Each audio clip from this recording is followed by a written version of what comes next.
হাতে গ্রান আসলে আসুক, কোনো অসুবিধা নেই। এখানে কেউ গ্রান স্প্রে করেছে, আমি ইচ্ছাকৃত নাক দিয়ে টানবো না, চলে আসছে, সেটার জন্য আমার দায় না ইনশাআল্লাহ। জি ভাই, আলহামদুলিল্লাহ, ওমরার কাজ যেটুকু আল্লাহ তাআলা আমাদেরকে করার তৌফিক দিয়েছেন, সেজন্য আল্লাহর কাছে শুকরিয়া আদায়ের পাশাপাশি যে ভুলগুলো আমাদের হয়েছে সেগুলোর জন্য আল্লাহর কাছে আমরা মাফ চাইবো ইনশাআল্লাহ। হজ এবং ওমরা আপাত দৃষ্টিতে দেখতে মাত্র 2-3 দিনের সামান্য কয়েকটি রুটিন ওয়ার্ক, কিন্তু এর মধ্যে কি অদ্ভুত রকমের আপনার কনফিউশন তৈরি হয়, কি পরিমাণ ছোট ছোট প্রশ্ন তৈরি হয়, সেটা আসলে হজ ওমরা করার পর টের পাওয়া যায়। আপনারা সে কিছুটা টের পেতে শুরু করেছেন। ওকে, শেষ হওয়ার পর দেখবেন যে লিস্ট করলে, কলম নিয়ে খাতা কাগজ নিয়ে বসলে অনেকগুলো মনে হয়েছে যে মিস্টেক হয়েছে, যথাযথ হয়নি, এটা আরো অন্যভাবে হতে পারতো, আরো ভালোভাবে হতে পারতো, বের হবে। তো এই জন্য এমনিতেই কমন একটা নির্দেশনা হলো, যে কোনো ইবাদত, যে কোনো নেকামল করার সুযোগ হওয়ার পর আল্লাহর কাছে ইস্তেগফার করতে হয়। আমরা নামাজ শেষে সালাম ফিরিয়ে কি পড়ি? আস্তাগফিরুল্লাহ, আস্তাগফিরুল্লাহ, আস্তাগফিরুল্লাহ। ইস্তেগফার মানে হলো ক্ষমা প্রার্থনা। অপরাধ করে থাকলে তখন ক্ষমা প্রার্থনার একটা ইস্যু চলে আসে, তাই না? এখন পড়লাম নামাজ, করলাম ইবাদত, সালাম ফেরার পর বলা দরকার ছিল আলহামদুলিল্লাহ, নাকি? যে নেকামলের তৌফিক হয়েছে আলহামদুলিল্লাহ। সেটা না হয়ে নির্দেশ হলো কি? ইস্তেগফার বলার কথা। এর একটি কারণ এটিও যে আমার এই নামাজ পড়তে গিয়ে যে ভুল ত্রুটি হয়েছে তার জন্য আল্লাহর কাছে আমি মাপ চাচ্ছি, ক্ষমা চাচ্ছি। তো আমরা ওমরা সম্পাদন করতে গিয়ে নিশ্চয়ই আমাদের অনেকেরই আমাদের অজ্ঞাত সারে, আমাদের অজান্তে অনেক ভুলভাল হয়েছে। সেজন্য আল্লাহর কাছে এখন কাজ হলো ক্ষমা প্রার্থনা করা। আর পরবর্তী যে পদক্ষেপগুলো আমাদের আছে, মূল হজের কার্যক্রম এখনো সামনে আছে, সেটার জন্য আল্লাহ রাব্বুল আলামিনের কাছে নিজেকে পরিপূর্ণভাবে নিবেদন করার জন্য, সমর্পণ করার জন্য প্রস্তুতি নেওয়া এবং যত সম্ভব মাসাইলগুলো জেনে নেওয়া এবং পার্ট অফ প্রিপারেশন, প্রস্তুতির অংশ হিসাবে আমাদেরকে শারীরিকভাবে সুস্থ থাকার জন্য বিভিন্ন রকমের পদক্ষেপ নিতে হবে। অনেকে অনেক বেশি তফ করে বা একটু বেশি স্ট্রেস নিয়ে অসুস্থ হয়ে যান, এটা যেন না হয় সেটা আমাদেরকে খেয়াল রাখতে হবে। ইতিমধ্যে আমাদের মধ্যে কয়েকজন ভাই অসুস্থ হয়ে গেছেন। আমরা যারা অসুস্থ হয়ে গেছি সবাই তাদের জন্য দোয়া করবো, আল্লাহ আমাদেরকে শিফা দান করুন। আমাদের সহযাত্রী হাজিদের হজ কবুল হওয়ার জন্য, সুস্থ থাকার জন্য, নিরাপদে ফেরার জন্য, ইত্যাদি ইত্যাদি কাজের জন্য আমরা কে কে দোয়া করেছি? মাশাআল্লাহ, অনেকেই দোয়া করেছি। মাশাআল্লাহ, জাযাকুমুল্লাহ খাইর। এটা অনেক গুরুত্বপূর্ণ একটা বিষয়। হাদিস আপনারা শুনে থাকবেন, নবী করিম সাল্লাল্লাহু আলাইহি ওয়াসাল্লাম বলেছেন, কোনো ব্যক্তি যখন অন্য কোনো মুসলিমের জন্য দোয়া করে, তখন আল্লাহ রাব্বুল আলামিনের নিযুক্ত ফেরেশতা আল্লাহর কাছে নিবেদন করেন, আল্লাহ, তোমার বান্দা যে দোয়াটা অপর মুসলমানের জন্য করেছে, তুমি তোমার বান্দাকে সেটা দান করো। তো আপনি যদি চান যে আপনার দোয়াগুলো একসাথে এজমালিভাবে ফেরেশতা দ্বারা অ্যাপ্রুভড হোক, বা ফেরেশতা দ্বারা দোয়াটা আবার নতুন করে নিবেদন করা হোক আপনার জন্য, তাহলে আপনার বুদ্ধি হলো অন্য মুসলমানের জন্য দোয়া করেন। আপনার হজ কবুলের জন্য আপনি দোয়া করেন, পাশাপাশি দোয়া করেন যে আল্লাহ আমার সফর সঙ্গে সব ভাই বোনদের হজ কবুল করেন, সবাইকে আপনি সুস্থতার সাথে হজটা সম্পাদন করার তৌফিক দান করেন। তাহলে ফেরেশতাদের দোয়া অটোমেটিকলি আপনি পেয়ে যাবেন ইনশাআল্লাহ। তো আমরা এখন আমাদের প্রথম কাজ হলো ওমরার যে সমস্ত ভুল বিচ্যুতি হয়েছে, মেজর কোনো ভুল বিচ্যুতি হয়ে থাকলে সেটা আমরা আলোচনা করে সংশোধন করে নিব ইনশাআল্লাহ। আমাদের হজ পরবর্তী সময়গুলোতে বা তারও আগে যদি আরও ওমরা করার সুযোগ আসে, তাহলে যেন একই ভুলের রিপিটিশন না হয়। আর যদি আমাদের আলহামদুলিল্লাহ মনে হয় যে মেজর কোনো ভুল নাই, তাহলে সেক্ষেত্রে আমরা ছোটোখাটো ভুলগুলোকে কারেকশন করব এবং আল্লাহ তাআলার কাছে যেটুকু হয়েছে সেটুকুর জন্য আল্লাহ যেন অ্যাকসেপ্ট করেন, সেজন্য মনে মনে দোয়া করবো ইনশাআল্লাহ। আর দ্বিতীয় কাজ হলো এখন হারামে বেশি থেকে বেশি ইবাদত বন্দেগী করা। হারামে ইবাদত বন্দেগী করার ক্ষেত্রে আমাদের কোনো কার্পণ্য করা উচিত না। আমরা অনেকেই আছি প্ল্যানিং সঠিকভাবে না করার কারণে হারামে আমাদের জামাতে নামাজ, ইবাদত বন্দেগী এগুলো মিস হয়ে যায়। আমরা বারবার করে মূল সেশনের সময় বলেছি, বিভিন্নভাবে বলার চেষ্টা করেছি যে আমাদের প্ল্যানিং হতে হবে অত্যন্ত বুদ্ধিদীপ্ত এবং সুচিন্তিত। আপনি প্ল্যানিংয়ে যদি একটু ত্রুটি করে ফেলেন, তাহলে আপনার এনার্জি অহেতুক নষ্ট হবে। আপনি দেখা গেল যে আব্দুল্লাহ হারামের একেবারে শেষ মাথা দিয়ে আপনাকে ঢুকতে হয়েছে। আপনি একবার যে আসার পরে আপনি অসুস্থ হয়ে গেছেন। যে সমস্যাগুলো হয়, পায়ে ব্যথা হয়, রানের চিপায় ঘা হয়ে যায়, ফলশ্রুতিতে পরবর্তীতে আপনার হজে সেটার এফেক্ট পড়ে। তো এরকমটা যেন না হয় সেজন্য আমাদের প্রথমত প্ল্যানিং এবং টাইমিং খুবই গুরুত্বপূর্ণ। হারামের প্ল্যানিং, টাইমিং এই দুইটা জিনিস যদি ঠিক থাকে তাহলে আপনার কষ্ট অনেকটাই লাঘব হয়ে যাবে এবং আপনার এনার্জি লস হবে না, এনার্জি আপনার কাছে জমা থাকবে ইনশাআল্লাহ।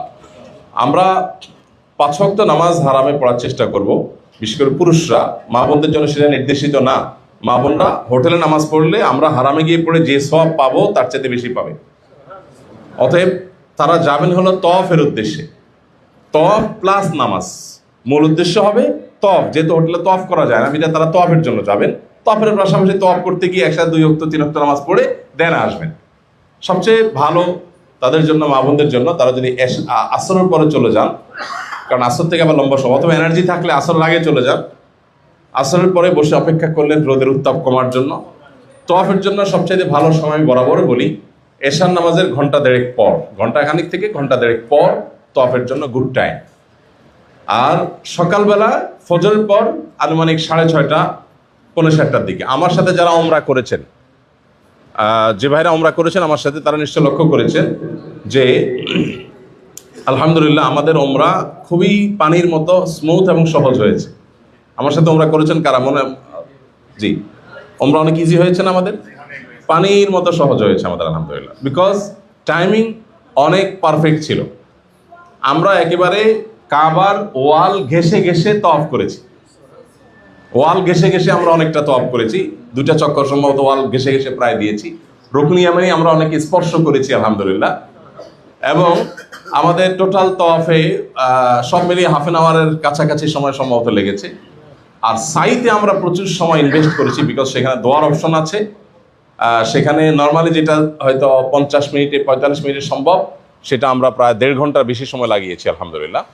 তো এই জন্য এই বিষয়টা, অর্থাৎ টাইমিংটা অনেক গুরুত্বপূর্ণ। এখন আমরা যে 5 ওয়াক্ত নামাজ পড়তে যাব, আমাদের টাইমিংটা কি হবে? আমাদের টাইমিংটা হবে বিভিন্নভাবে খুবই সুচিন্তিত। যারা পুরুষ আছে, নারী আছে, সবার জন্য কমনলি প্রযোজ্য হলো যে আমরা ফজরের জন্য যাব ফজরের জামাতের মিনিমাম 1.5 ঘন্টা আগে। সেটা না পারলে সর্বোচ্চ 1 ঘন্টা আগে। না পারলে আপনি রুমে পড়বেন না, চেষ্টা করবেন শেষের দিকে হলো যাওয়ার, যদি আপনি জামাত পাওয়ার সম্ভাবনা থাকে। কিন্তু আমরা এখানে যারা নামাজ পড়ি, এই যে আপনার কবুতর চত্বর বা রাস্তার উপরে, এই নামাজগুলো নানা রকমের প্রশ্ন তৈরি করে এবং এগুলোর কারণে নানাবিধ প্রশ্নের উদ্রেক হয়।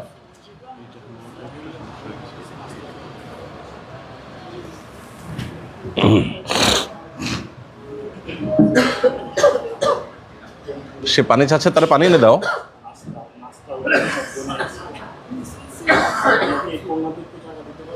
হ্যাঁ হ্যাঁ, দে দাও দাও দাও। সে ফরেনার মানুষ, তার হক, তো আমরা তার হক নষ্ট করবো কেন?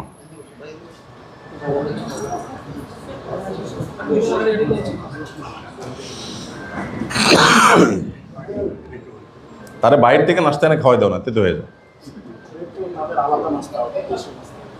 আচ্ছা ঠিক আছে, এইটা হজের একটা মানে মানে হজের একটা পার্ট হলো, সমস্যা হবেই, এটা একটা পার্ট অফ সমস্যা। সো এগুলো মেনে নিতে হবে আমাদের। আমাদের যে খাবার কালকে রাতে দেরি হচ্ছিল, আমার নিজেরও কষ্ট হচ্ছিল। এ ভাই, তোমাদের মাইক যদি এরকম করে কিভাবে হবে?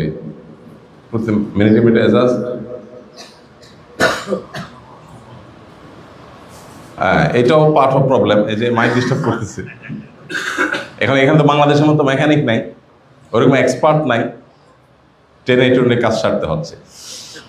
আচ্ছা ভাই, তো যেটা আমরা বলছিলাম যে টাইমিংটা গুরুত্বপূর্ণ। আমরা এই কবুতর চত্বর বা রাস্তায় পারতপক্ষে নামাজ পড়বো না। এই নামাজের শুদ্ধতা অশুদ্ধতা নিয়ে এখনো আমাদের রিসার্চ টিম গবেষণা করছে। আমি আমাদের যে টিম আছে দেশে, তাদেরকে কাজে লাগিয়েছি। এখনো পর্যন্ত আমাদের কাছে যে সমস্ত তথ্যপত্র তারা পাঠিয়েছে, সে অনুযায়ী এখানে নামাজ শুদ্ধ হওয়ার সম্ভাবনা খুবই ক্ষীণ। তবে এই যে লক্ষ লক্ষ মানুষ নামাজ পড়ছে এবং অনেকটা নিরুপায় তারা, সেই বিবেচনায় হয়তো আল্লাহ তাআলা মাফ করবেন, হয়তো নামাজ হয়ে যাবে। বাট আমি কেন রিস্কের মধ্যে নিজেকে ফেলতে যাব?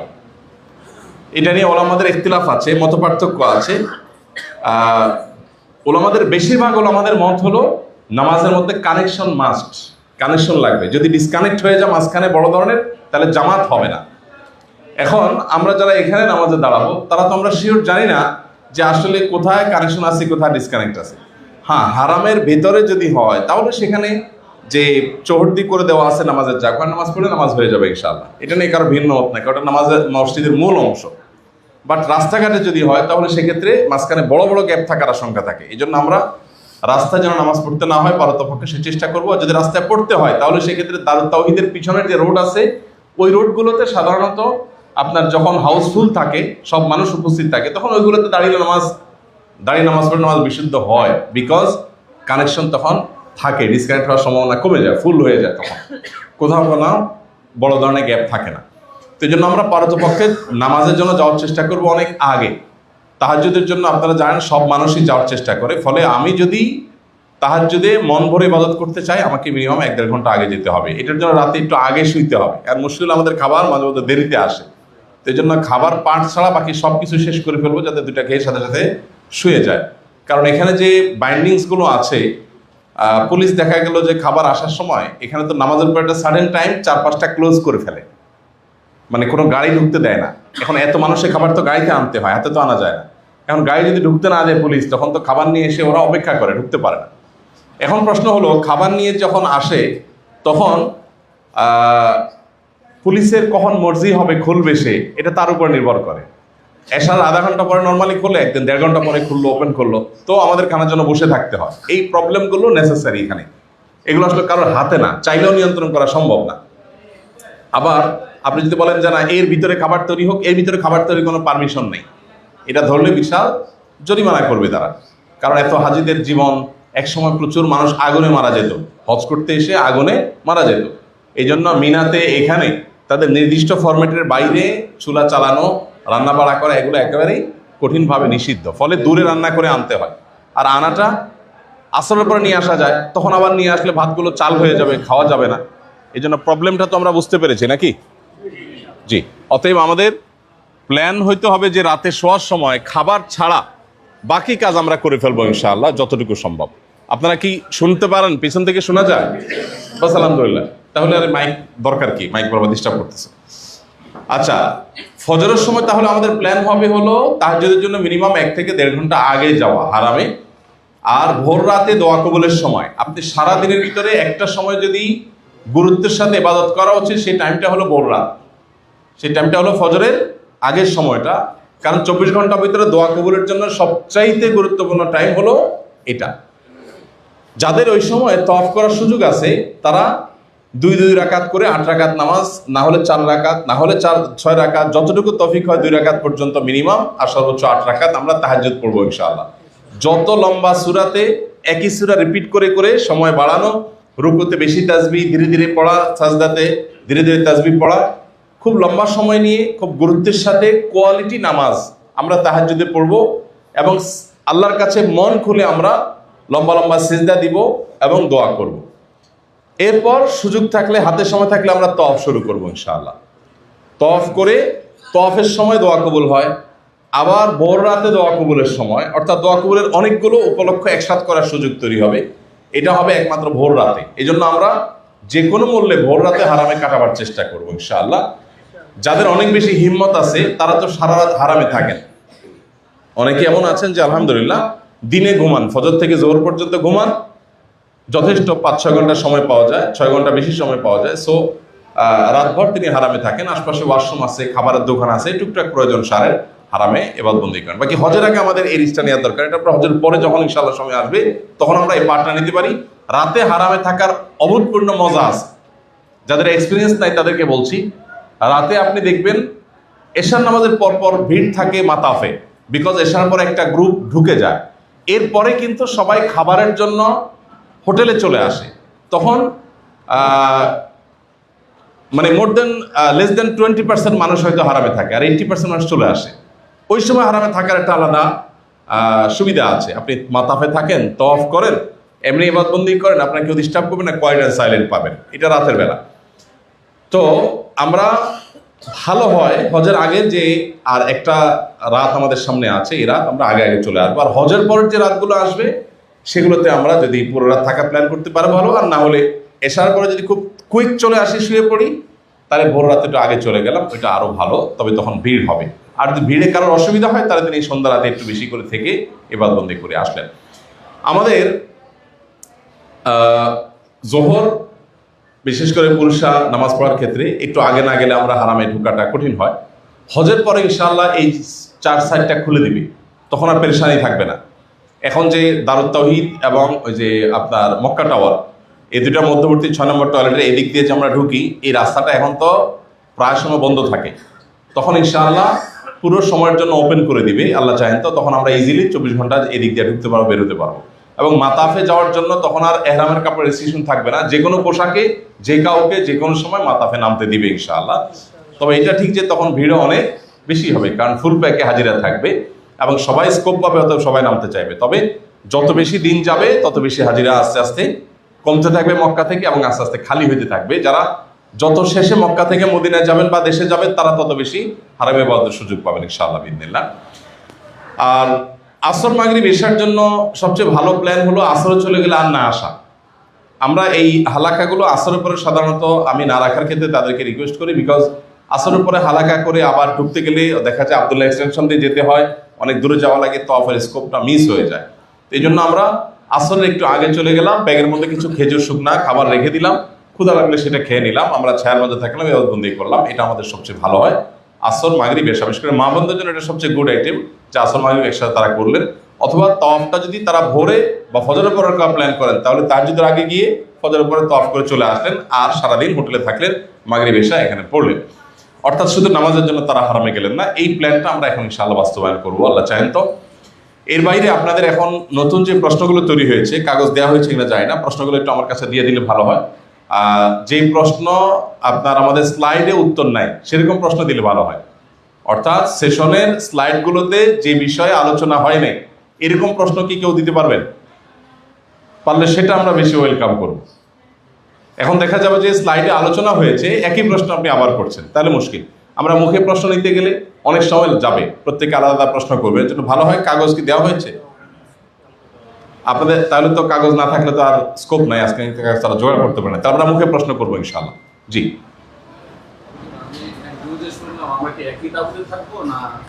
আমরা একই তাঁবুতে থাকবো ইনশাআল্লাহ। তবে এমন হতে পারে যে তাঁবুর একটা পাহাড় এ পাশে, একটা পাহাড় এ পাশে, কিন্তু সেশন হওয়ার সময় আমরা সবাই একসাথেই থাকবো ইনশাআল্লাহ। আমাদের মা বোনরাও তাদের ছোট ছোট তাঁবু থাকে, হতে পারে একাধিক তাঁবু। একই তাঁবুর মিনিং হলো যে একটা চোহর দিতেই থাকবো, হয়তো বড় বড় 2টা কক্ষ হবে বা 3টা কক্ষ হবে, এই 3টার মধ্যে আমরা ভাগ করবো, 3টা পাশাপাশি থাকবে ইনশাআল্লাহ, খুব বেশি দূরে থাকবে না, এতটুকু নিশ্চিত। জি, আমাদের হোটেলের নিচে একটা মসজিদ আছে, ওখানে নামাজ পড়তেছে, এটা কি হারামে নামাজ পড়া সমান হবে? দেখুন, হারামের এরিয়াতে নামাজ পড়লে 1 রাকাতে 1 লাখ রাকাত নামাজের সওয়াব হয়। এই বিষয়ে ওলামাদের দুটি মতের একটি হলো মসজিদে হারামেই পড়তে হবে এটার সওয়াব পাওয়ার জন্য, তবে এই মতটা অধিকতর বিশুদ্ধ না। বেশি প্রসিদ্ধ এবং বিশুদ্ধ মত হলো হারামের যে কয়েক মাইলের যে এরিয়া আল্লাহর পক্ষ থেকে নির্ধারিত এরিয়া, ওইটার মধ্যে পড়লেই 1 রাকাতে 1 লাখ রাকাতের সওয়াব পাওয়া যাবে। একই কথা মদিনার জন্য প্রযোজ্য। মসজিদে নববী থেকে হারামের এরিয়া, মদিনার যে হারামের এরিয়া, সেটা অনেক বড়, সব জায়গায় সাইনবোর্ড লেখা আছে। ওই কয়েক মাইল জুড়ে ওটার ভিতরে নামাজ পড়লেই 1 রাকাতে সেখানে 1000 রাকাতের সওয়াব পাওয়া যাবে ইনশাআল্লাহ। কিন্তু ভাইয়ের প্রশ্ন হলো, এখানে মসজিদে হিজরা আছে ছোট, লক্ষ্য করেছেন আপনারা? মদিনায় গেলে দেখবেন মসজিদে নববীর ঠিক অদূরেই আছে গামামা মসজিদ, আবু বকর, ওমর, ওসমান, আলী, 4 খলিফার নামে 4টা মসজিদ, ছোট ছোট মসজিদ, কিন্তু এগুলো চারপাশেই দেখবেন। এইগুলো কিন্তু ঐতিহাসিক মসজিদ। গামামা মসজিদ, গামামা শব্দের অর্থ হলো মেঘ বা বৃষ্টি। এই জায়গায় নবী করিম সাল্লাল্লাহু আলাইহি ওয়াসাল্লাম বৃষ্টি প্রার্থনার নামাজ পড়েছেন এবং সাথে সাথে বৃষ্টি নাজিল হয়েছে এবং মদিনার ঘরবাড়ি বৃষ্টিতে ভরে গেছে, পরে আবার দোয়া করে বৃষ্টি থামাতে হয়েছে। সেই জন্য ওই স্মৃতিটাকে আপনার স্মরণীয় করে রাখবার জন্য ওই জায়গায় মসজিদ হয়েছে, মসজিদে গামামা। তো এখন এই মসজিদগুলোতে যদি আমরা নামাজ পড়ি, ঐতিহাসিক মসজিদ, বিশেষ করে নবী করিম সাল্লাল্লাহু আলাইহি ওয়াসাল্লামের তৈরি করা মসজিদে আলাদা ফজিলত অবশ্যই আছে, সেগুলো আমরা পড়বো। তবে হারামে নামাজের যে সওয়াব, সেটা আপনি এখানে তো পাবেন না। কেন পাবেন না? কারণ হাদিসে আসছে দুই ব্যক্তির নামাজ 1 ব্যক্তির নামাজের চাইতে উত্তম, 3 ব্যক্তিরটা 2 ব্যক্তির চেয়ে উত্তম, 4 ব্যক্তিরটা 2 ব্যক্তির চেয়ে উত্তম, এভাবে বাড়তে থাকে। এখন হারামে যে জামাত হয়, সেই জামাতে যত মানুষ হয়, আপনি এখানে এই মসজিদের নামাজে তো 20 জন 50 জন পাবেন। সো আপনার জামাতের ফিগার যত বড় হবে, ওই জামাতের সওয়াব তত বেশি, সেটা তো আপনি ছোট মসজিদে পাবেন না। তবে জামাতের পড়ার যে ফজিলত, সেটা হবে আবার 1 যে ফজিলত সেটাও হবে। মেয়েদের তো আমি হজের সেশনের শুরুতে বলেছিলাম ঢাকায়, আমি বলছি, বুঝেছি আপনার প্রশ্ন। মেয়েদের কথা আমরা হজের সেশনে বলেছিলাম বারবার যে ইসলাম মেয়েদেরকে যে পরিমাণ ছাড় দিয়েছে, হজের সফরে আসলে মনে হয় যে সুবহানাল্লাহ, মানে কি ফ্যাসিলিটিস তাদের জন্য। মানে আমরা পুরুষরা আমরা যে কত বেশি আমাদের কত কষ্ট করতে হয়, আর তাদের ঘরে বসে বসে সব সওয়াব দেওয়া হয়। আপনি দেখেন প্রথম 4 চক্করে রমল করেছেন আপনারা উমরা করার সময়, না জোরে দৌড়েছেন না? কিন্তু মহিলাদের কত বি রিল্যাক্স, ঠান্ডা মাথায় আরামের সাথে করো, কোনো দৌড়াদৌড়ি দরকার নেই। আপনি সাই করতে গেছেন 2 সবুজ লাইটের মাঝখানে কি করতে হয়েছে? দৌড়াইতে হয়েছে। আপনি পুরুষ দৌড়ের উপরে থাকেন, মহিলারা বলে রিল্যাক্স, কোনো দৌড় দরকার নেই। মানে তাদের ফ্যাসিলিটিস সুবহানাল্লাহ, ছাড়। তাদের অসুবিধা হচ্ছে কোনো দম দেওয়া লাগতেছে না, আপনার অসুবিধা হচ্ছে আপনি অসুস্থতার কারণে আপনি একটা ওয়াজিব করতে পারেন নাই, আপনার দম দিতে হবে। কিন্তু তাদের যে ন্যাচারাল অসুস্থতা সেটার জন্য তাদের যদি দেরি হয়, আগ পাস হয়, কোনো অসুবিধা নেই, কোনো দম দিতে হবে না।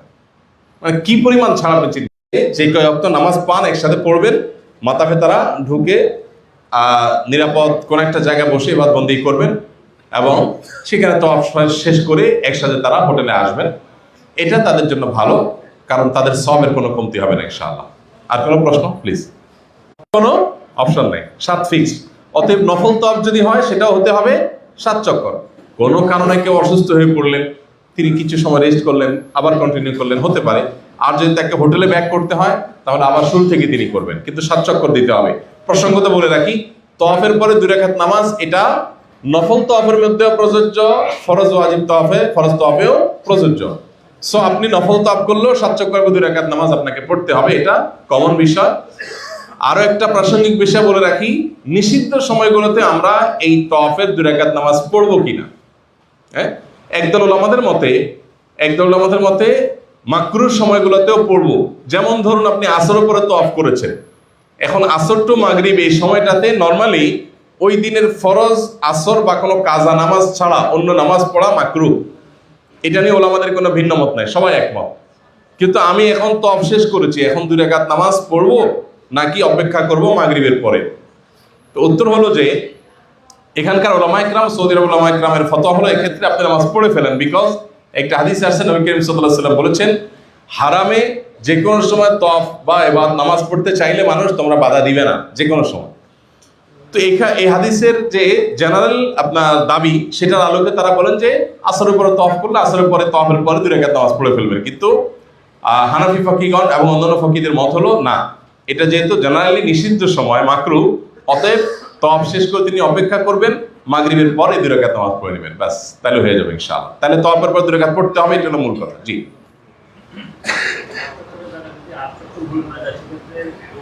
7 চক্করের যা যদি 8 চক্কর হয়ে যায়, তাহলে এর জন্য আমাদেরকে এখানে জুসের দম দিয়ে দিবেন, সবাইকে একটা করে জুস খাওয়াই দিবেন, অর্থাৎ কিছু দিতে হবে না। এটার জন্য আপনার কোনো অসুবিধা নেই। তবে এই সংখ্যাগুলো এমনি র্যান্ডম তো আসে নাই, ওহির মাধ্যমে এসছে। দেখুন, আপনি যদি কম্পিউটার ব্যবহার করে থাকেন, তাহলে সেক্ষেত্রে কোনো একটা ফাইল ওপেন করার জন্য মাউসে বাম পাশে আপনাকে কয়টা ক্লিক করতে হয়? 2টা। ডাবল ক্লিক করতে হয় না ওপেন করার জন্য, নাকি? এখন আপনি যদি মনে করেন যে 2 এর জায়গায় 3 টিপ দিলাম, কি বলেন, ওপেন হবে? আল্লাহ রাব্বুল আলামিন যখন 7 চক্কর দিতে বলেছেন, তার মানে 7 চক্কর দিলে আপনার আল্লাহর কাছে আখিরাতে আপনার জন্য কিছু একটা ওপেন হবে। এখন আপনি সেটাকে বলেন 7, এমন ইম্পর্টেন্স কি আছে 7-এর, আমি 8 করলাম, 10 করলাম, না, হবে না। হ্যাঁ, ভুলে যদি হয়ে যায় 7-এর জায়গায় 8 হয়ে গেছে, আপনি লক্ষ্য করতে পারেন নাই, তাহলে ভিন্ন কথা। কিন্তু পারতপক্ষে 7 চক্কর দিতে হবে। কোনো কারণে যদি 8 হয়ে যায়, তার জন্য কোনো দম নাই, কিছু নাই, তবে 7 দিতে হবে। আর কনফিউশন যদি হয়, এটা হয় অনেকেরই, যে 7টা পুরো মনে থাকে না, বিশেষ করে মাঝখানে ঝামেলাটা হয়, 5 না 6, 4 পর্যন্ত চলে, 5 আর 6 নিয়ে খুব বেশি কনফিউশন হয়, তাই না? 5 না 6, এটা যদি হয় তাহলে কমটা ধরে নিব, কনফিউশন হলে কমটা ধরে নিব, এরপরে বাকিটা গণে নেব ইনশাআল্লাহ, তাতে তওয়াফ হয়ে যাবে। আর 1-2টা মানে যদি ভুল হয়েও যায় তাতে গুনাহ হবে না। জি, নফল তওয়াফে মোজা পরে করা যাবে, কারণ যদি পায়ে সমস্যা থাকে জুতা পরেও করতে পারেন, কিন্তু পায়ের সমস্যা না থাকলে অহেতুক জুতা পরা উচিত না। মুসা আলাইহিস সালাম যখন তুর পাহাড়ে গেছেন, আল্লাহ বলছেন ফাখলা'না আলাইকা ইন্নাকা বিল ওয়াদিল মুকাদ্দাসি তুয়া, হে মুসা আপনি আপনার জুতাগুলো খুলুন, বিকজ আপনি একটা পবিত্র উপত্যকার উপরে দাঁড়িয়ে আছেন। তো এই জন্য যদি কারোর বিশেষ অসুবিধা না থাকে অহেতুক জুতা পরে তওয়াফ না করা ভালো। আমাদের লক্ষ্য করলে দেখি আমরা 80-90% মানুষের জুতা পরে তওয়াফ করে, তাই না? তাদের হয়তো সমস্যা আছে। আমরা হজের সেশনে বলেছিলাম, ডক্টর আব্দুল্লাহ জাহাঙ্গীর রহমাল্লাহর হজের আধ্যাত্মিক শিক্ষা বই আপনারা পড়েছেন, যে অন্য হাজিদের ব্যাপারে নেগেটিভ কিছু দেখলেও মনে করতে হবে সেটা কি পজিটিভ।